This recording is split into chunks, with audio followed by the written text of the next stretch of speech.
Phone आली की दादा तिथे कसं करणार आहे, खरंच काय करायचं आहे, उमेदवार कोण आहे।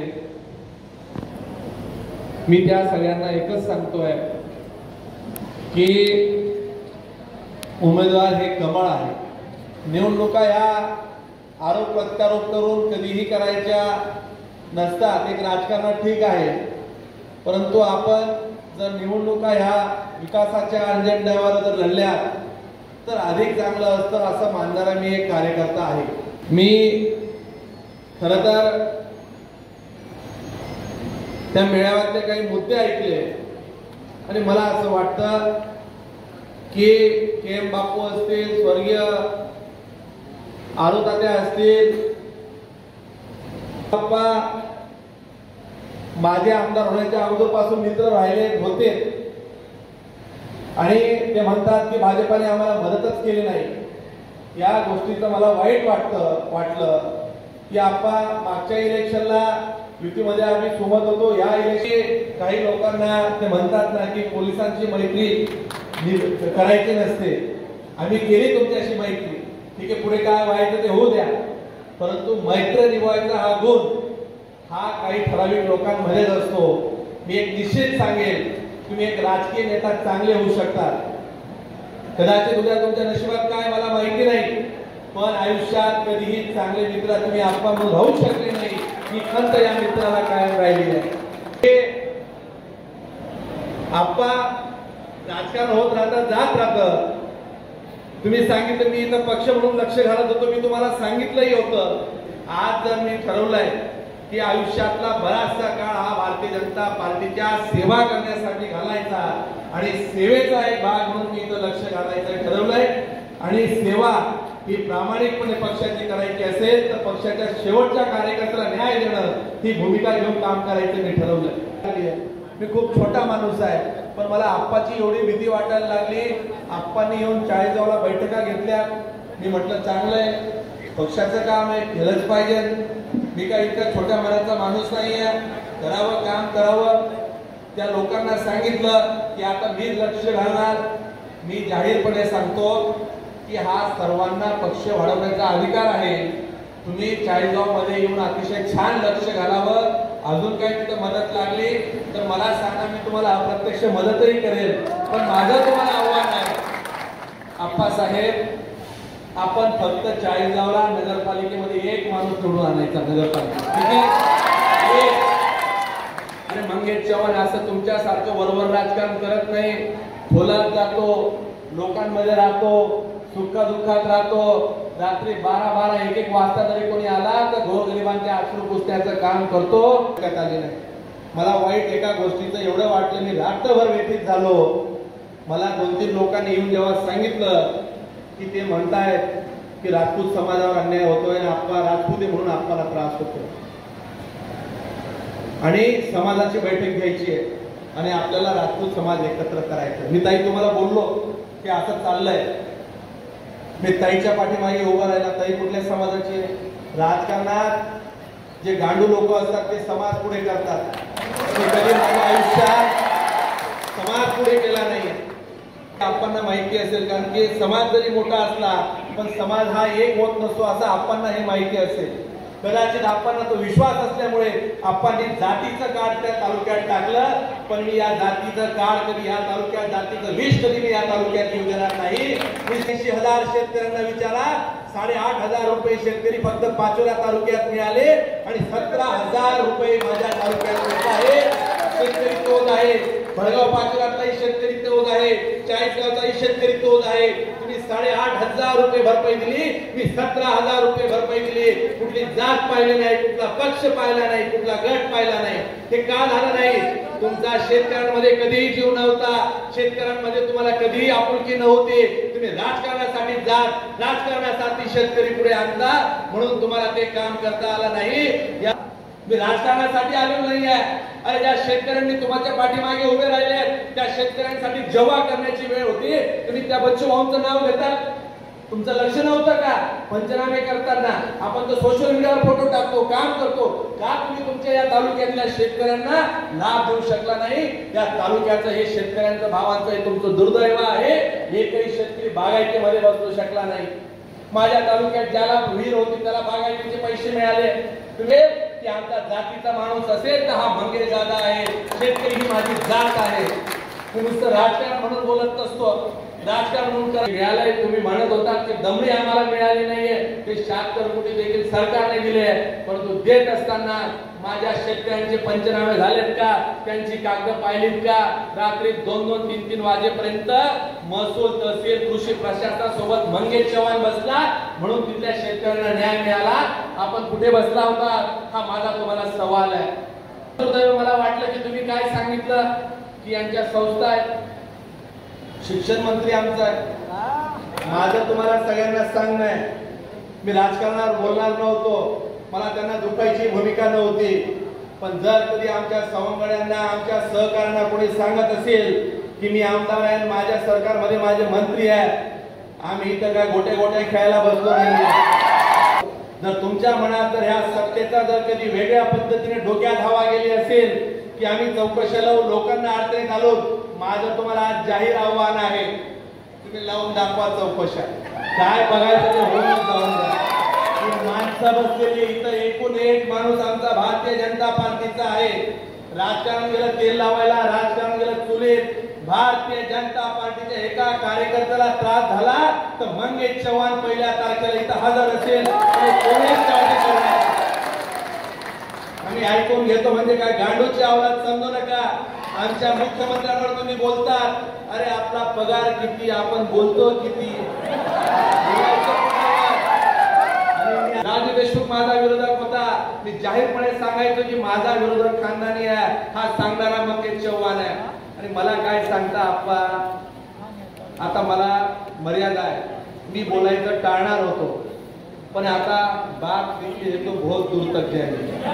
दिले भाऊ, राजकारण जाऊ द्या, पण कुठेतरी आपण विकासासाठी एकत्र आलो आहे. ताई आल्या आहेत, अमोलदाना तुम्ही जे सांगितलंय, नाना तिकडे बसले आहेत, सगळे खालची मंडळी बसले आहे, तुम्ही चिंता करू नका.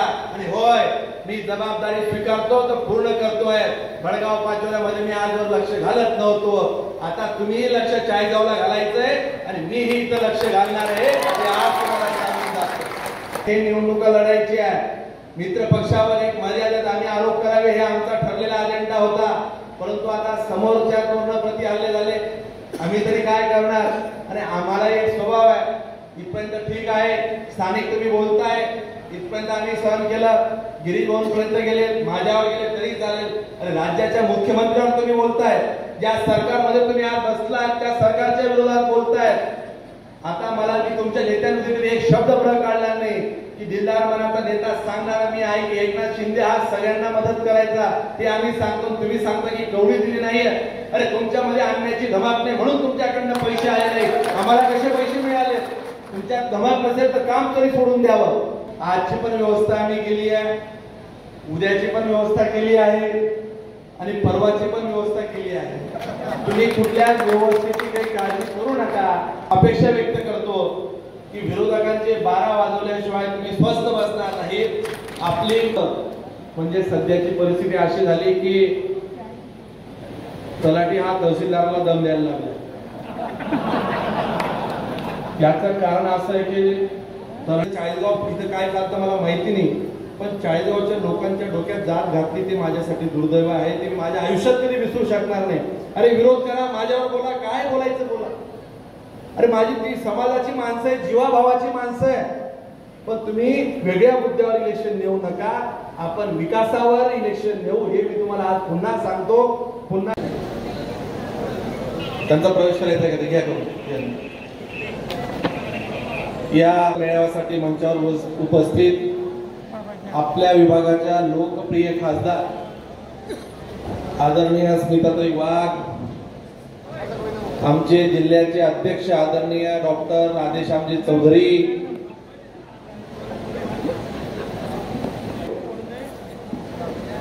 असे आदरणीय दिलीप भाऊ वाघ, आमच्या लाडक्या भगिनी आदरणीय वैशालीताई, माझे मित्र आदरणीय अमोलदादा शिंदे, प्रताप नाना, मधुभाऊ काटे, DM भाऊसाहेब, अमोल दादा, सुभाषभाऊ पाटील, सुजिताताई, संजू नाना वाघ, सुरमाताई पेली, प्रदीपजी देसले, सगळेच आमचा सगळे संघटन पिंपरीचे बाबापासून आमचा संघटनेतला सगळे सहकारी खरं तर बराच वेळ झालाय आणि आपण सगळेजण जे जमलो आहोत ते वेगवेगळ्या सगळेजण मला काही लोकांची वेगवेगळी फोन आली की दादा तिथं कसं करणार आहे, खरंच काय करायचं आहे, उमेदवार कोण आहे. मी त्या सगळ्यांना एकच सांगतोय की उमेदवार हे कमळ आहे आणि आपण कमळाच्या पाठीमागे सगळ्यांनी अतिशय ताकदीने उभे राहायचं आहे. दिलीप भाऊंची मागणी आहे, अजून कोणाकोणाच्या सगळ्या एकंदरीत मागण्या येतात. सगळ्यांनी आपण निर्णय, आता तो जवळजवळ आमचा निर्णय होण्यात झालेलाच आहे. परंतु हे सगळं करत असताना खरं तर निवडणुका येतात, निवडणुका जातात, पण मला पाचोऱ्याचं एकंदरीत चित्र मी पाहिलं तर आवर्जून एक माझ्या लक्षात आलं की निवडणूक ही आम्ही चाळीसगावला इतर ठिकाणी निवडणुका पाहतोय.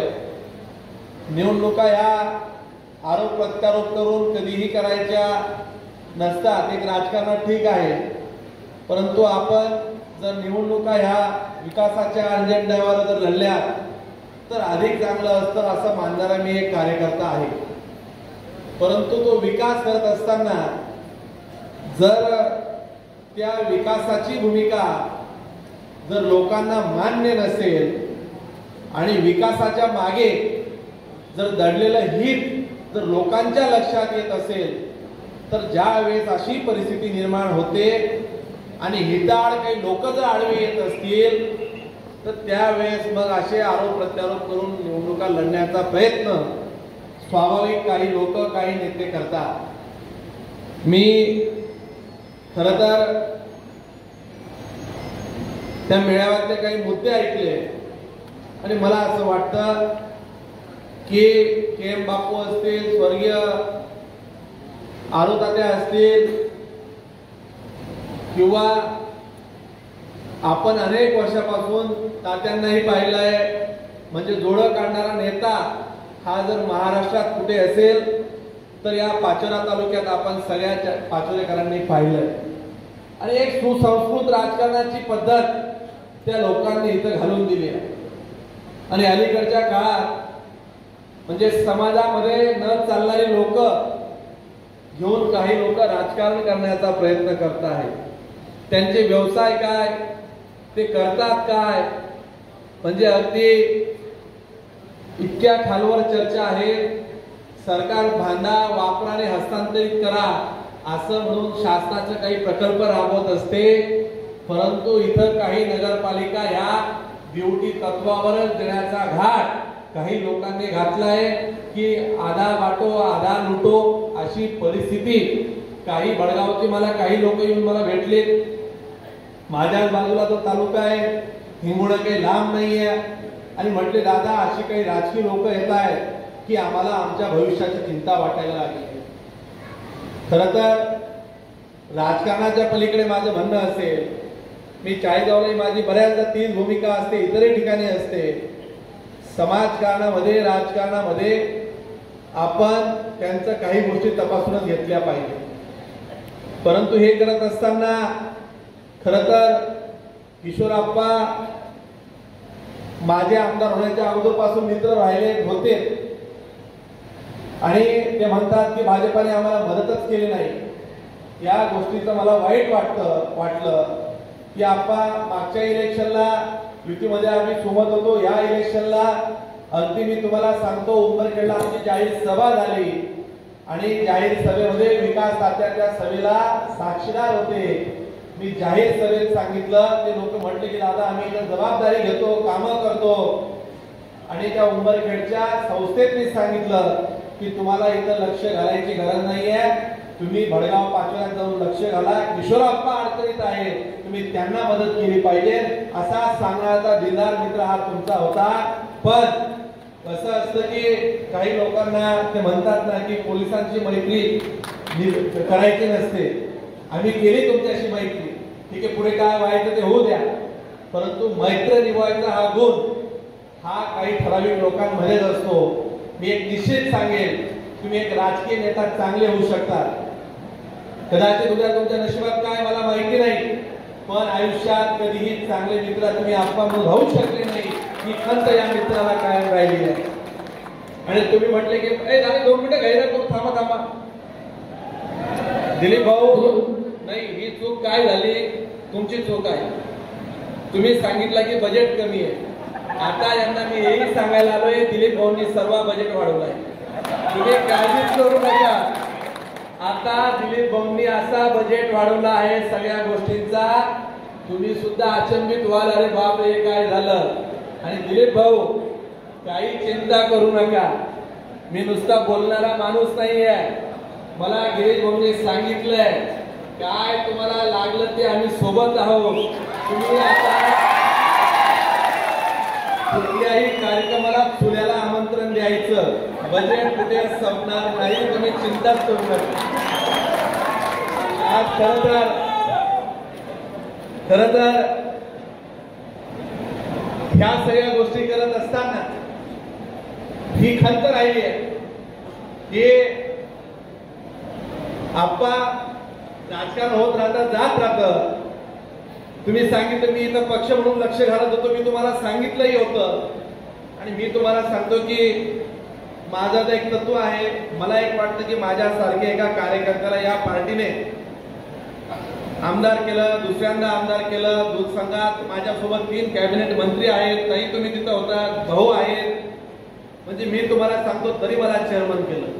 मला या पार्टीने एवढं दिलं आहे, मी या पार्टीसाठी आयुष्य जरी दिलं तरी कमी असेल. आज जर मी ठरवलंय की आयुष्यातला बराचसा काळ हा भारतीय जनता पार्टीच्या सेवा करण्यासाठी घालायचा आणि सेवेचा एक भाग म्हणून मी इथं लक्ष घालायचं ठरवलंय.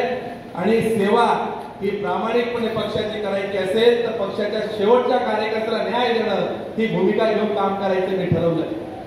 खरं तर आजच्या या भूमिकेमध्ये मी तुम्हाला फार जास्त सांगणार नाही, फक्त एकच सांगेल की राजकारण येतं, राजकारण जातं. इथे भडगाव पाचोऱ्याच्या काही लोकांनी सांगितलं, शेतकऱ्यांचे प्रश्न सांगितले, अलीकडे मी जास्त लक्ष घालतोय असं काही लोक म्हणतात, पण माझं काही दुर्लक्षच आहे. मी सहज येता जाता येतो तरी त्यांना एवढी भीती वाटायला लागली आहे. मी खूप छोटा माणूस आहे, पण मला आप्पाची एवढी भीती वाटायला लागली. आप्पांनी येऊन चाळीसगावला बैठका घेतल्या. मी म्हटलं चांगलं आहे, पक्षाचं काम आहे, केलंच पाहिजे. मी काही इतका छोट्या मनाचा माणूस नाही आहे, करावं काम करावं. त्या लोकांना सांगितलं की आता मीच लक्ष घालणार. मी जाहीरपणे सांगतो की हा सर्वांना पक्ष वाढवण्याचा अधिकार आहे. तुम्ही चाळीसगाव मध्ये येऊन अतिशय छान लक्ष घालावं. अजून काही तिथे मदत लागली तर मला सांगा, मी तुम्हाला अप्रत्यक्ष मदतही करेल. पण माझं तुम्हाला आव्हान आहे आप्पासाहेब, आपण फक्त चाळीसगावला नगरपालिकेमध्ये एक माणूस निवडून आणायचा, नगरपालिका. आणि मंगेश चव्हाण असं तुमच्यासारखं वरवर राजकारण करत नाही, खोलात जातो, लोकांमध्ये राहतो, सुखा-दुःखात राहतो. रात्री 12-12, 1-1 वाजता जरी कोणी आला तर गोरगरिबांच्या अश्रू पुसण्याचं काम करतो. कधी माझ्याकडे तुम्ही जाऊन विचारा. आणि मला तुम्हाला सांगायचंय, एक माणूस जर निवडून आला, पहिलं काम मी पाचोऱ्याला येऊन किशोर आप्पांचा जाहीर सत्कार करेल की आप्पा तुम्ही शिंदे सेनेचा एक माणूस तरी निवडून आणला, जाहीर सत्कार करायला मी येईल.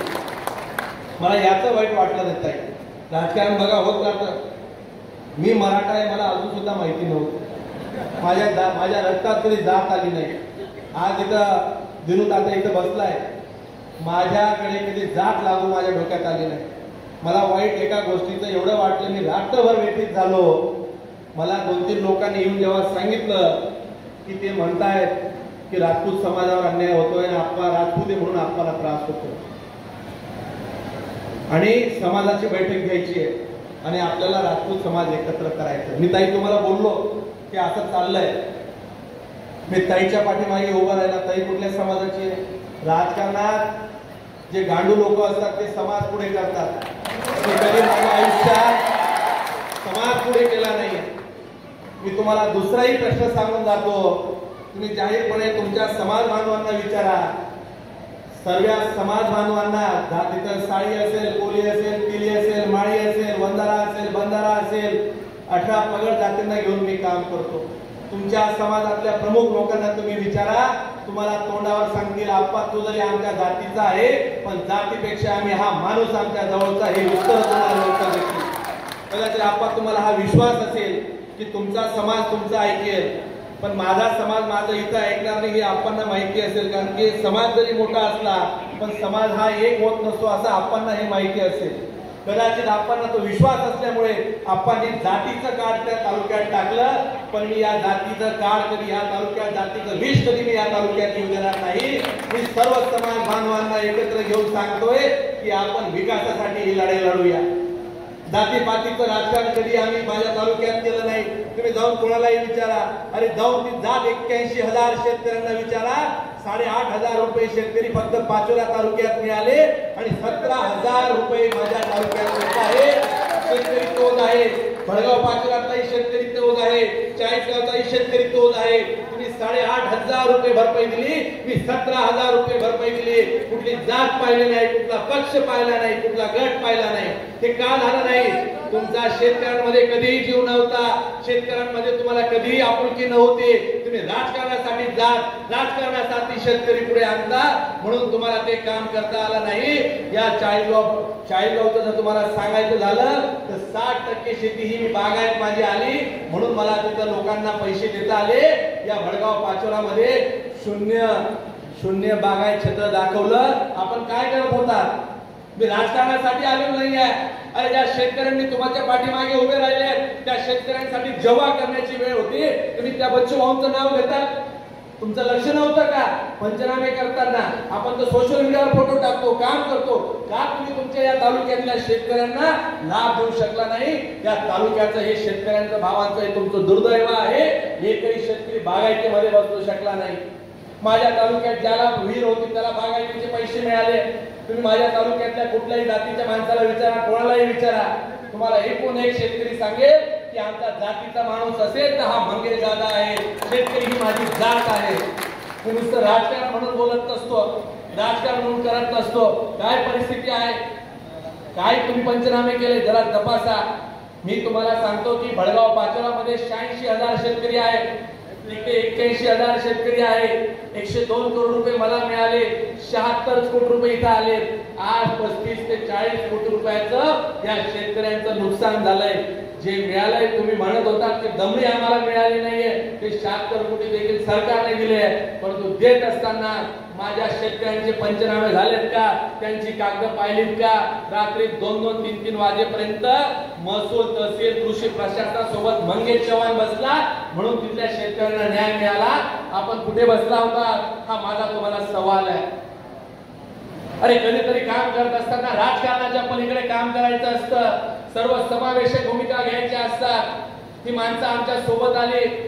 याचं दुर्दैव मला वाटलं की तुम्ही काय सांगितलं की यांच्या संस्था आहेत, शिक्षण मंत्री आमचा आहे. माझं तुम्हाला सगळ्यांना सांगणं आहे, मी राजकारणावर बोलणार नव्हतो, मला त्यांना दुखायची भूमिका नव्हती. पण जर कधी आमच्या सवंगड्यांना, आमच्या सहकाऱ्यांना कोणी सांगत असेल की मी आमदार आहे, माझ्या सरकारमध्ये माझे मंत्री आहे, आम्ही इथं काय गोटे खेळायला बसलो नाही. महाराष्ट्राचा मुख्यमंत्री हा आमचा आहे, आम्ही पण मुख्यमंत्री हा राज्याचा आहे असं म्हणून आम्ही काम करतो. जर तुमच्या मनात जर ह्या सत्तेचा जर कधी वेगळ्या पद्धतीने डोक्यात हवा गेली असेल की आम्ही चौकशीला लोकांना अडचणीत आलो, माझं तुम्हाला आज जाहीर आव्हान आहे, तुम्ही लावून दाखवा चौकशा. काय बघायचं ते होऊन जाऊन द्या. माणसं बसलेली इथं एकूण एक माणूस आमचा भारतीय जनता पार्टीचा आहे. राजकारण गेलं तेल लावायला, राजकारण गेलं चुलीत. भारतीय जनता पार्टीच्या एका कार्यकर्त्याला त्रास झाला तर मंगेश चव्हाण 1 तारखेला इथं हजर असेल आणि कोणीच काळजी करणार. आम्ही ऐकून घेतो म्हणजे काय गांडूची अवलाद समजू नका. आमच्या मुख्यमंत्र्यांवर तुम्ही बोलतात, अरे आपला पगार किती, आपण बोलतो किती. आणि मी आज प्रेमात सांगून चाललोय, तुम्ही तिथे येऊन सांगितलं स्वर्गीय राजदादांच्या अरे मरणाच्या ठिकाणी राजकारण, मरणाच्या ठिकाणी म्हटले की त्या परिवाराच्या पाठीमागे आम्ही उभे आहोत आणि त्या परिवाराला सहानुभूती दिली पाहिजे. अरे स्वर्गीय आरोप तात्याची पण मुलगी होती तेव्हा तुम्हाला का नाही आठवलं? त्या मुलीच्या पाठीमागे का तुम्ही उभे राहिले नाही? तात्यात दिलीप भाऊंच्या घरात घटना घडली तेव्हा तुम्हाला दिलीप भाऊ आप्पा गेल्यावर का आठवलं नाहीये? म्हणजे तुम्ही राजकारण करता. अरे मरणाचं राजकारण मंगेश चव्हाणने कधी केलं नाही. राजू देशमुख माझा विरोधक होता, मी जाहीरपणे सांगायचो की माझा विरोधक खानदानी आहे, हा सांगणारा मंगेश चव्हाण आहे. आणि मला काय सांगता आप्पा, आता मला मर्यादा आहे, मी बोलायचं टाळणार होतो पण आता बात देखील येतो बहुत दूर तक जाईल. मी आता काही गोष्टी राखून ठेवतोय. मी तुम्हाला सांगायला आलोय, आपण या तालुक्याला तुलनात्मक सांगतो, सत्तेची माझी 30 महिने चाळीसगाव तालुक्यात जाऊन पहा, चाळीसगाव बोलायला लागले. अजून तर खूप काम आम्ही हातात घेतली आहे. विकासाचं राजकारण करू, लोकांना न्याय देऊ. मी तुम्हाला सांगतो, मी आज विकासाच्या मुद्द्यावर त्यांनी तुम्हाला सांगितलं की आम्ही काही रस्ते केले आहेत. गेल्या अनेक वर्षापासून इथं पिंपरी कसगाव बरेचशी ती आमची खालची वरची सगळी लोक आलेली आहेत. असा सांगणारा नेता जर तुम्हाला कोणी भेटला तर मी तुम्हाला सांगतो की आपण त्याचा सत्कार करू. गेल्या अनेक वर्षापासून तुम्ही बलून म्हणणारे ऐकायचे, आता होतील तसं होतील ऐकत होते की नाही भडगाव पाचोरावाले? मी या जाहीर मंचावरून तुम्हाला सांगून जातो, ह्या 4 वर्षाच्या आत जर तुमचे बंधारे हे आता आम्ही साध्या पद्धतीने करायला घेतले, त्याच्या सगळ्या बैठका मी लावल्या, गिरीश भाऊंचं ठरलंय, जर ते 7 बंधारे तुमच्या भडगाव पाचोरला त्याचा मोठा लाभ होणार आहे. जर नाही केलं तर मंगेश चव्हाण या भडगाव पाचोरला कधीही मतं मागायला येणार नाही, हे आज तुम्हाला सांगून जातोय. अरे विकासाची आपण स्पर्धा करू, विकासावर चर्चा करू, या गावाला पाणी पाजायचं आहे. आज जबाबदारी आम्ही स्वीकारतोय. या भडगाव पाचोऱ्याच्या ठिकाणी तुम्हाला गिरणेवरनं असेल, नवीन बंधाऱ्यावरनं असेल किंवा जिथून मोठा स्रोत असेल तिथून पाणी देण्याची जबाबदारी आज या मंचावरनं मंगेश चव्हाण तुम्हाला देऊन चालला आहे. तुम्ही सर्वजण दिलीप भाऊ, तुम्ही सगळेजण सगळ्यांच्या पाठीमागे, या मंचावरच्या लोकांच्या पाठीमागे उभं राहण्याची व्यवस्था करा. दिलीप भाऊ, राजकारण जाऊ द्या, पण कुठेतरी आपण विकासासाठी एकत्र आलो आहे. ताई आल्या आहेत, अमोलदादा तुम्ही जे सांगितलंय, नाना तिकडे बसले आहेत, सगळे खालची मंडळी बसले आहे, तुम्ही चिंता करू नका. आणि होय, मी जबाबदारी स्वीकारतो तर पूर्ण करतोय. भडगाव पाचोऱ्यामध्ये मी आजवर लक्ष घालत नव्हतो, आता तुम्ही लक्ष चाळीसगावला घालायचंय आणि मीही इथं लक्ष घालणार आहे, हे आज तुम्हाला सांगून जातो. खरं तर गिरण्याच्या पाण्याचा प्रश्न एवढ्या वर्षापासून सांगण्यात आला, एवढ्या वर्षापासून अनेक प्रश्न इथं मांडण्यात आले, परंतु ते अजून सांगता संपेना.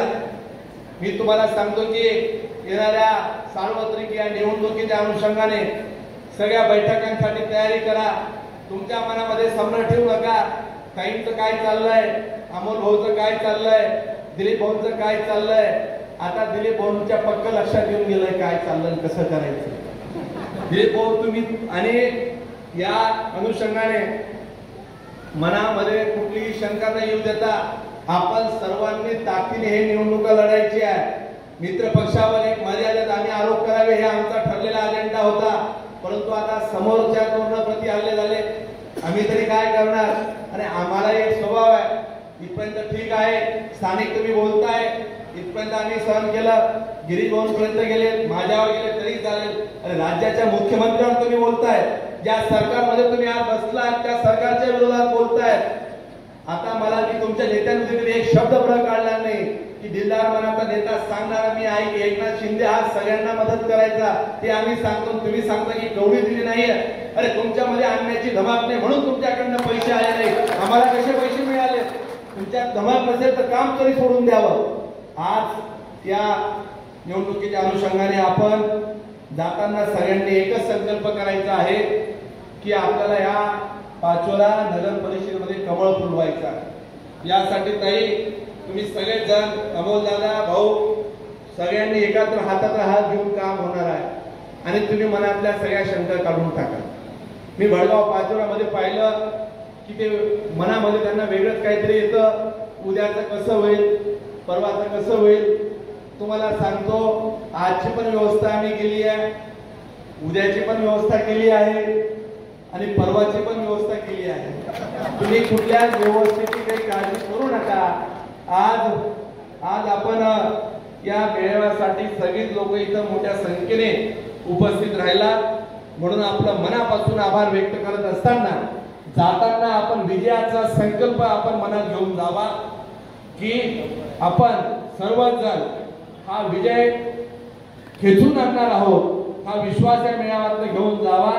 खरं तर या कार्यक्रमाच्या माध्यमातून आपण बऱ्याच वेळपासून थांबला आणि आता 2:15 झालेली आहेत. मी निश्चित अपेक्षा व्यक्त करतो की विरोधकांचे 12 वाजवल्याशिवाय तुम्ही स्वस्थ बसणार नाहीत. आपली अनेक वर्ष काय बाबा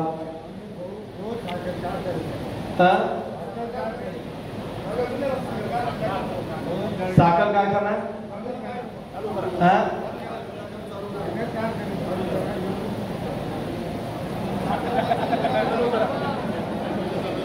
बाबा, मी त्याच्यावर तुम्हाला आता बोलत नाही, त्याच्यावर सविस्तर भूमिका सांगतो. काय आहे, मी कधी कुठलेही काम पहिले करत असतो. आता सार्वत्रिक सांगायला नको, तिथे वेगवेगळ्या अडचणी आहेत. मी 10-15 दिवसापूर्वी कारखाना या विषयावर चर्चाही केली होती. आपण त्यावर एक वेगळी भूमिका घेऊ, परंतु स्थानिक आमदारांनी त्याच्यात लक्ष घालणं अपेक्षित असतं. आपण त्याच्यावर वेगळी भूमिका, कारखान्याचा विषय तेवढाच गंभीर आहे, परंतु असे मुद्दे फक्त राजकारणासाठी काही लोक भावनिक करतात, भावनिक आणतात. मला असं वाटतं की त्यातलं काही कॉन्क्रीट सोल्युशन जर निघत असेल तर मी ते तुम्हाला देण्याचा प्रयत्न करतो. आजच्या या परिवर्तन मेळाव्यासाठी आपण एवढ्या मोठ्या संख्येने जमलात, सगळ्यांना मी पुन्हा सांगेल की तुम्ही सगळेजण कोणीही चिंता करण्याचं कारण नाही. भारतीय जनता पार्टी सारखा पहाडासारखा पक्ष हा सगळ्यात तुमच्या पाठीमागे आहे. नेते नेतृत्व हे सगळे तुमच्या सोबत आहेत. त्याच्यामुळे कोण काय म्हणतं, कोण काय बोलतं, म्हणजे सध्याची परिस्थिती अशी झाली की तलाठी हा तहसीलदाराला दम द्यायला लागला. याचं कारण असं आहे की तलाट्याला कमाई, एकदा असा प्रकार झाला की एकदा एक तहसीलदार एका वास्तुशांतीला जातात. तलाट्याची ती वास्तुशांती असते, दोघं नवरा बायको जातात आणि तहसीलदाराची घरची वास्तुशांती म्हणून तिथे दोघं जातात आणि त्यांचं घर पाहतात आणि ते तलाठी चे बायको म्हणते की का हो, आणि तलाट्याचं घर पाहायला जातात. उलट सांगितलं, तहसीलदार नवरा बायको हे तलाट्याचं घर पाहायला जातात आणि ते घर पाहिल्यावर तहसीलदारांची बायको म्हणते की तुम्ही तलाठी कधी होणार. अशी परिस्थिती सध्या काही ठिकाणी झाली आहे. पण मला असं वाटतं की आपण जातीपातीचं राजकारण बाजूला सोडून, खरं तर मी पुन्हा तो मुद्दा सांगेल की मी आपणना किंवा कोणाला तरी तुम्ही सगळे माझ्यासोबत काम करतात, माझ्या डोक्यात कधी माझ्या आयुष्यात जात आली नाही. पण आपणनी भडगाव म्हणजे इथं चाळीसगाव इथं काय चालतं मला माहिती नाही, पण चाळीसगावच्या लोकांच्या डोक्यात जात घातली ते माझ्यासाठी दुर्दैव आहे. ते मी माझ्या आयुष्यात कधी विसरू शकणार नाही.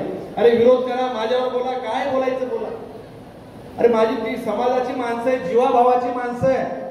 पण तुम्ही वेगळ्या मुद्द्यावर इलेक्शन नेऊ नका, आपण विकासावर इलेक्शन नेऊ, हे मी तुम्हाला आज पुन्हा सांगतो. पुन्हा एकदा या मेळाव्याच्या निमित्तानं आपला आभार व्यक्त करतो, थांबतो. धन्यवाद. जय हिंद, जय महाराष्ट्र. धन्यवाद.